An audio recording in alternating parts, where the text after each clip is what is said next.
YOLO des grands jours, YOLO à l'ancienne, à la manière de nos ancêtres, parce que se présente devant nous Alban. Alors, cher Alban, je me permets de vous écrire aujourd'hui afin de vous prier de cesser de nous importuner avec vos plaidoiries. Le comité de relecture des vannes de merde à l'unanimité nous demande de plus jamais d'abandonner toute velléité. Le plaidoirie, c'est très bien, ça souligne aussi. Et de lui demander de nous laisser tranquilles. Voilà. Parce que tu commences par « on va tous mourir ». En un sens, j'ai envie de dire, finalement, est-ce que c'est si mauvaise chose que ça? Parce que tu laisses le public abasourdi par tant de talent, effectivement, il est abasourdi. Et tu as surtout, enfin, on va surtout dire pourquoi je suis contre cette plaidoirie, c'est parce que tu as osé t'attaquer à un sujet qui est très sensible pour Isabelle Châtaignier, qui est les to be free. Associer la mort et les to Dreyfus, c'est lui rappeler un triste souvenir, la mort de Philippe Nicolis. Pour vous, ça ne représente pas grand-chose, mais pour elle, qui était là, au concert d'Alliage et des to be free, l'événement le plus incroyable des années 90. Entre ici, Nicolis! Viens avec ton cortège de boys band défiguré! Viens ici tout de suite. Désolé. Bon, alors, je donne quand même un conseil, parce que bon, il y avait de la littérature, il y a des élans, c'était très bien. Attention quand même, parce que tu as une tendance à marcher trop souvent. Alors certes, tu apprends ta plaidoirie, ce qui est un effort, enfin ce qui n'est pas un effort, ce qui est un talent que tu as, parce que moi je suis incapable de travailler sans notes. Toutefois, arrête de tortiller les cheveux, ça m'énerve. Si tu fais cet effort qui est effectivement appréciable, il ne faut pas bouger tout le temps parce qu'on se perd en fait à te regarder évoluer et le bruit de tes pas nous distrait par rapport à ta parole. Donc c'était la minute chiante, sponsorisée par France Culture, mais que je tenais à dire parce que je pense qu'en très peu de temps, tu peux surtout gagner en assurance et à franchir les sommets de l'Olympe de l'éloquence. Voilà. Ziegler, Gourevitch, la liste de l'essai. Alors, j'aimerais qu'on remette la vidéo de Gary Ziegler, la photo de Gary Ziegler, c'est possible, parce que une photo superbe d'otage au Liban, où on sent non, pas lui, on sent le truc de nous sommes toujours sans nous de Gary Ziegler, à la Gay Pride de Gaza.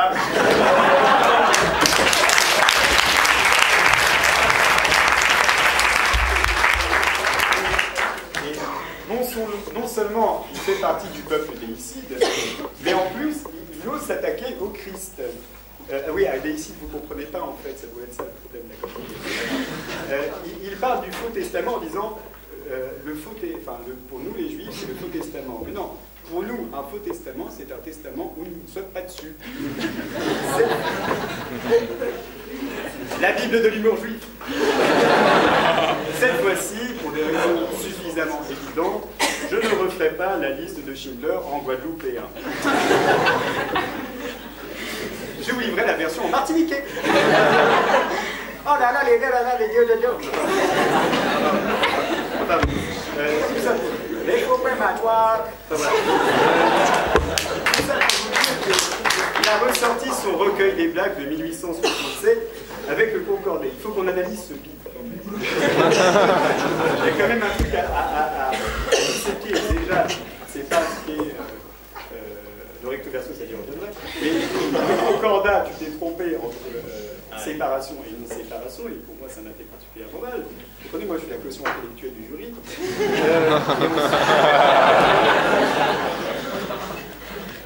Cette blague me vaudra 3 mois d'abstinence. Franchement, ça en valait la peine. Oui, ben on reviendra là-dessus. Enfin bref, tout ça pour dire qu'il y a quand même, je pense, 4 étapes clés dans l'histoire de l'humanité. 5e millénaire, découverte de l'écriture. 3e millénaire, découverte de la roue. 1969, l'homme marche sur la Lune. 1987, la naissance, voilà. Et 2013, Gary découvre le recto verso. Ah, mais c'est sensationnel! Surtout, il y a quand même des blagues du grand détournement qu'il n'a pas osé citer ici. Tu aurais trouvé. Mais ça, de toute façon, si tu ne gagnes pas de toute façon, tu iras en enfer. Parce que sache qu'Alban, qui était prête à tout pour gagner, a tartiné tous les murs de l'ESSEC de jambon, exprès pour que tu puisses perdre et aller en enfer. Ça m'amène maintenant même à aborder un point intéressant. Au cours du live tweet que j'ai suivi, tant soit peu, dans les plaidoiries, c'est-à-dire pendant les 3 plaques de Gary, Anastasia BZN a dit sinon, quand est-ce que je peux épouser C. Haroche?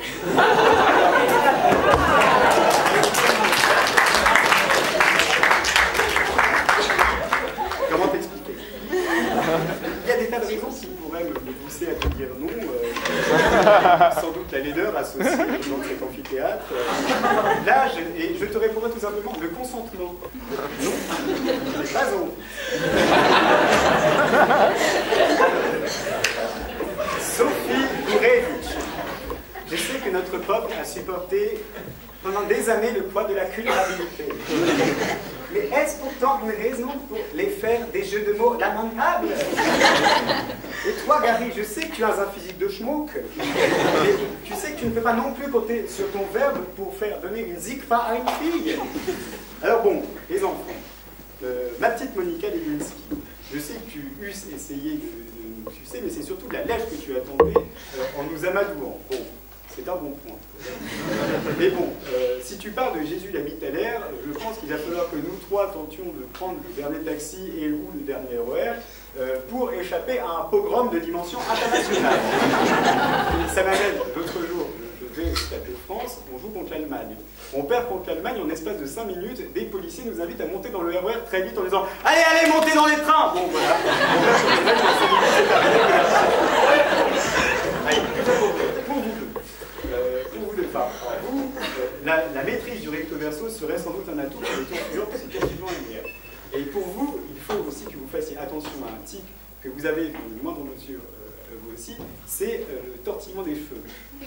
Je pense qu'il faut, pour vous trois, que pour tout le monde de manière générale, même si vous avez envie de marcher, il faut aussi à certains moments savoir se poser, gagner en prestance et pouvoir jouer beaucoup plus sur sa voix. Si vous posez votre voix, se déploiera beaucoup plus facilement. Regardez, imaginez, si je marche comme ça, la partie qui sera ici m'entendra moins bien, et inversement. C'est compliqué, c'est technique. Hein. Mais bon, tout ça pour vous dire que vous pouvez gagner, à mon avis, très facilement en prestance si vous donnez une discipline, la même discipline que vous donnez au moment de l'écriture, parce que chaque année, je suis surpris, enfin pas surpris, c'est normal que bon, l'année après Tchernobyl, voilà, des gens évoluent. Mais voilà, vous êtes de plus en plus fort au niveau de l'écriture, et il faut que la forme soit de plus en plus au service du fond. Voilà, c'est tout ce que j'ai à vous dire, et à très vite pour le troisième jour.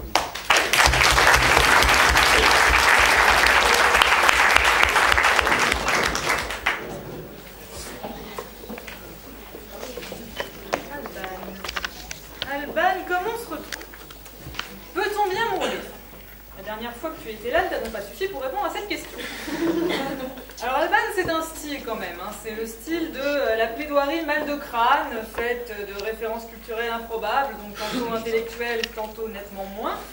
On a eu droit effectivement au to be free quand même. Alors autant en 97, ça m'aurait très certainement fait frémir les culottes, en tout cas plus que Charles pour les 6 prochains mois.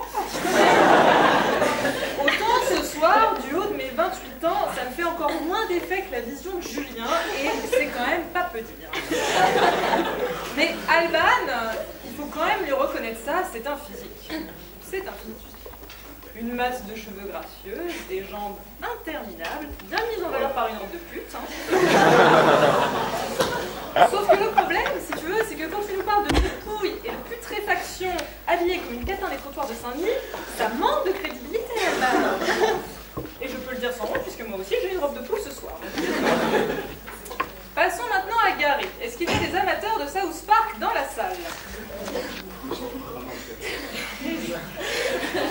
Si oui, vous n'êtes pas sans savoir que Gary est le nom qui est donné par les créateurs au trou du cul de Croix Winfrey.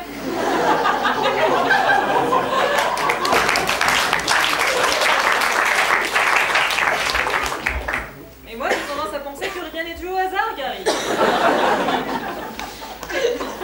Alors Gary, on a tout de suite senti quand même que c'était la superstar appelée des secs. Hein. Déjà, il est arrivé sous les hurrahs d'une foule en délire, un public vraiment conquis, on se demande un petit peu par quoi d'ailleurs, mais bon, passons, et tu sens le type qui vraiment se nourrit des acclamations, de cet amour qui arrive comme une rockstar un petit peu sur la scène, alors que sérieusement, la seule fosse dans laquelle tu peux espérer te jeter un jour, c'est une fosse sceptique. Gary, enfin, c'est la nouvelle icône des autorités publiques en matière de ravage de l'alcool. Parce que sérieusement, s'apercevoir quand même au bout de 5 minutes que tu ne lisais ta plaidoirie correcto, mais merde! Non seulement c'était chiant, mais en plus ça n'avait aucun sens. Enfin moi en tout cas, après cette prestation, Gary, si j'étais toi, je ferais définitivement une croix sur Jésus, parce que en tout cas, s'il existe, il ne t'aime comme semblement.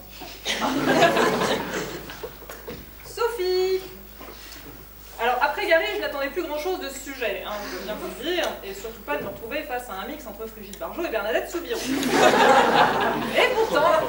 Et pourtant, ce sujet nous aura donc valu les pires horreurs imaginables, et ce soir, PDSEC aura fait plus, je pense, pour l'ATI que des siècles de viols de petits garçons réunis.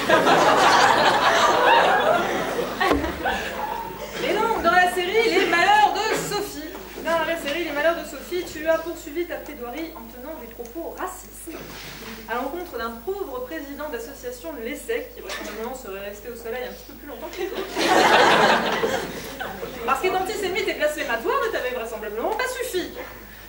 Alors moi j'étais quand même restée à la base sur une bonne impression à PDSEC la dernière fois. Là bon, Léa nous avait un petit peu invités à la va-vite à la dernière minute, mais en nous promettant monts et merveilles et notamment une soirée de sushi.